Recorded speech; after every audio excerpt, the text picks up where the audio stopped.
Bangladesh premier league BPL 2026-এর নিলাম অনুষ্ঠিত হবে 30শে নভেম্বর। তবে তার আগেই ফ্র্যাঞ্চাইজিগুলো প্রতিযোগিতায় নেমেছে লোকাল ক্রিকেটারদেরকে সরাসরি চুক্তিবদ্ধ করতে। ইতিমধ্যেই বেশ কয়েকজন ক্রিকেটারকেই চুক্তিবদ্ধ করেছে বেশ কয়েকটি ফ্র্যাঞ্চাইজি। এক নজরে আমরা দেখে নেব কোন কোন ক্রিকেটার ইতিমধ্যেই চুক্তিবদ্ধ হয়ে গিয়েছেন ফ্র্যাঞ্চাইজিগুলোতে।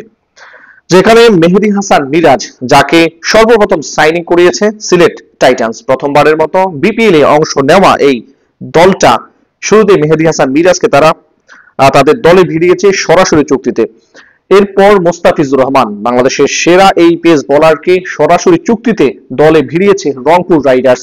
রংপুর রাইডার্স এর আগেও বিপিএল এর চ্যাম্পিয়ন দল, তারা মোস্তাফিজুর রহমানকে দলে ভিড়িয়েছে এবারের আসরের জন্য।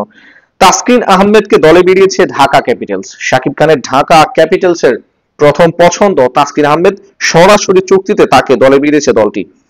হাসান মাহমুদকে দলে ভিড়িয়েছে প্রথমবারের মতো বিপিএল এ আসা নবাগত দল নোয়াখালী এক্সপ্রেস।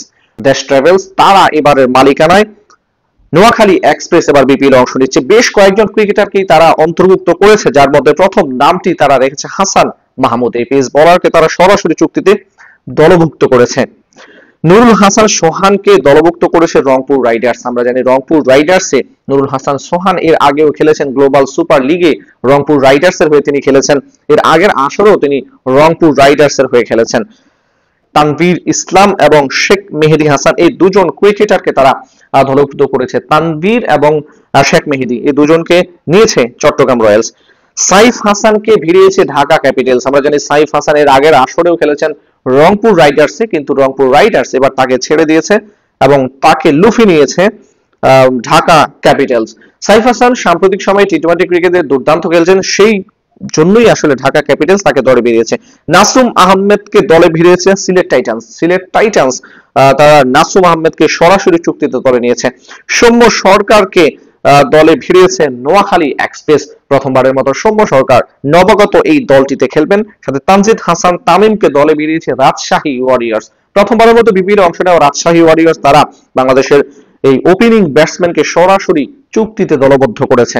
বিদেশি ক্রিকেটের মধ্যে ইতিমধ্যেই নোয়াখালী এক্সপ্রেস তারা কুশাল ম্যান্ডিসকে দলে ভিড়িয়েছে জনসন চার্লসের সাথে তাদের কথা হচ্ছে। এদিকে সিলেট টাইটান্স তারা সাইম আইয়ুবের সাথে কথা পাকাপাকি করেছে, সরাসরি চুক্তি হয়ে যাবে যে কোনো সময়।